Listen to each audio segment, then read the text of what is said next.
Hey everyone, Dame here from the StarCraft Garden site to bring you a quick tactics video on the Zerg spine crawler available to them in StarCraft 2.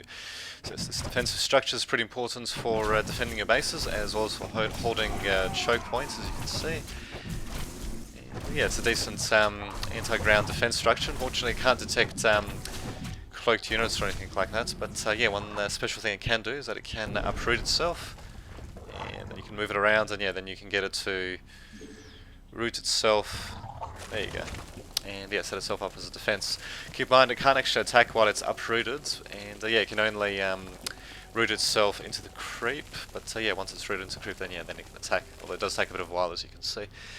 And yeah, if it's off the creep, then yeah, it slowly starts to die off like other Zerg structures as well. Although it won't lose health if it's uprooted though, so keep that in mind.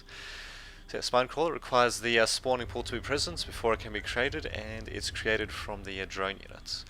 So yeah, Spine Crawler pretty useful for taking out enemy ground units, and yeah, it also does a bit of additional damage versus armored units, as you can see. So versus Stalkers and Marauders, it's not too shabby, although at the same time though they'll do a bit of damage against it as well.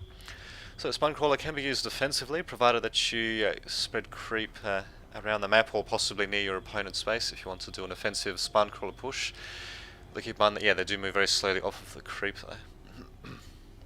But yeah, in general, yeah, you just want to use them for defense, and yeah, depending on sort of opponent you're playing. For example, a Protoss likes to use Dark Templar.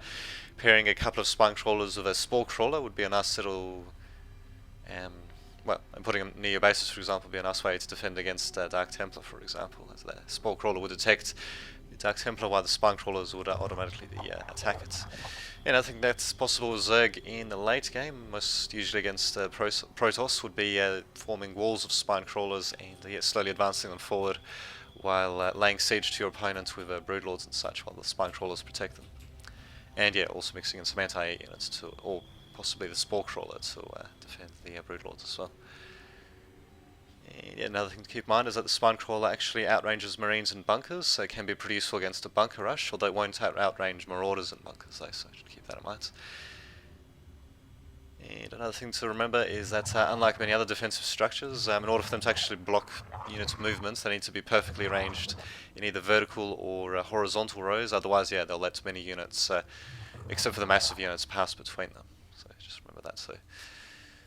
So check out the StarCraft Garden site for more information about the Zerg, and until next time, this has been Dame to the Vid, signing off.